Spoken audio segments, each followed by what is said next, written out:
So I've just got this demo, this little scene of Lisa, like previous stage, walking up, kind of in cover, looking down this corridor, and then deciding to go and investigate the broken door.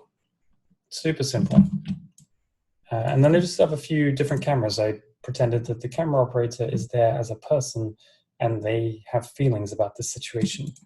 So the first one that I have is like the camera operator that is in sync with Lisa. So kind of feeling what she's feeling.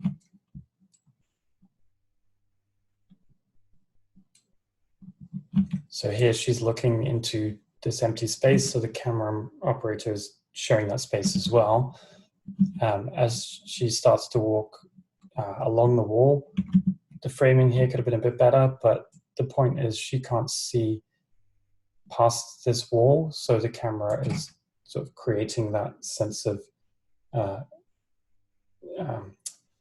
short-sightedness. Hopefully that makes sense.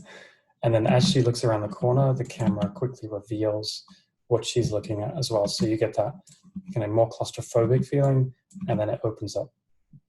And then as she moves, it's pretty in sync with her. Like the camera operator decides to go as soon as Lisa starts going. This one's kind of fun. What if the camera operator was scared?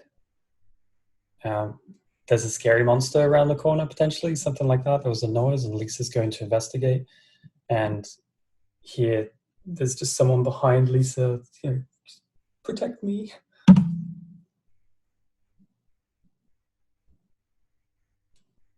So letting Lisa go and investigate first and just slowly looking around the corner, kind of just peeking out, staying, you know, behind the wall and Lisa. And then as Lisa goes, I don't really want to go.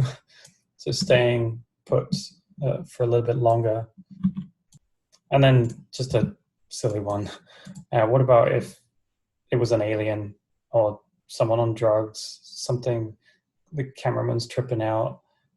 Could you get something like that across? So I just started to try and play around with the FOV and just rolling the camera, using a very wide lens to distort things, focusing on weird things as well, like just a gun going past.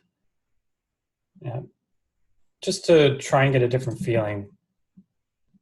And it's the same scene every time. It's just, you get very different results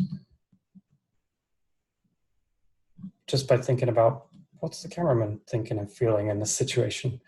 And ultimately that becomes the thoughts and feelings that you want to portray, like get across to the audience. If there is a takeaway to this experiment, I would say that you're giving, you kind of pushing subtext to the audience here by saying, well, the main character might not be scared, but the person watching this is, and the person watching that is the player or the audience. So for me, this would be slightly weird if the cameraman was scared, but the main character was not. So that's why, you know, I've mentioned it a few times now. I like it for video games, at least, when the camera direction is in sync with the character's thoughts and feelings, because you are them.